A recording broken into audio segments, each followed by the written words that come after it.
prezident sa snažím navštevovať všetky mestá, regióny na Slovensku a som veľmi rád, že som dnes prišiel na oficiálnu návštevu mesta.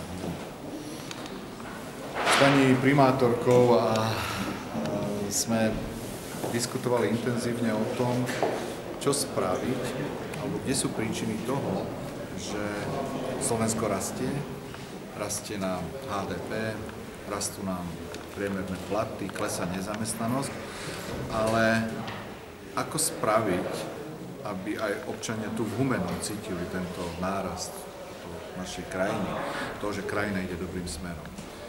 Diskutovali sme o nezamestnanosti, o jej príčinách, o tom, koľko percent ľudí možno je nezamestnateľných a z akých dôvodov. Dve témy, ktoré v každom meste otváram, a to je školstvo a zdravotníctvo, zaznelo aj tu. Diskutovali sme o 2 klinikách, ktoré mesto má v správe, ako ich chce posilniť, ale aj o nemocnici, ktorá tu je.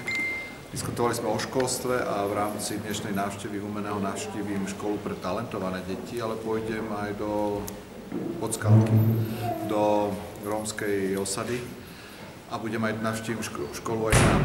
V rámci výjazdu pôjdem aj k najväčšiemu zamestnávateľovi v tomto meste, do firmy Mekom, a budem sa rozprávať o tom, či je tu ešte dosť ľudí, ak sa vytvoria pracovné miesta, či tu máme pre nich ľudí.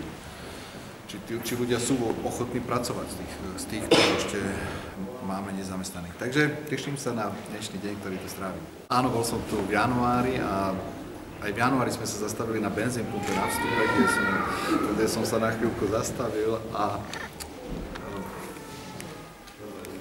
pracujúci, tí, ktorí sú teraz na benzínovej pumpe, pán prezident, boli sme tu, aj keď ste tu boli v januári, takže vítajte zase. Bolo to také veľmi milé stretnutie sa skoro po roku.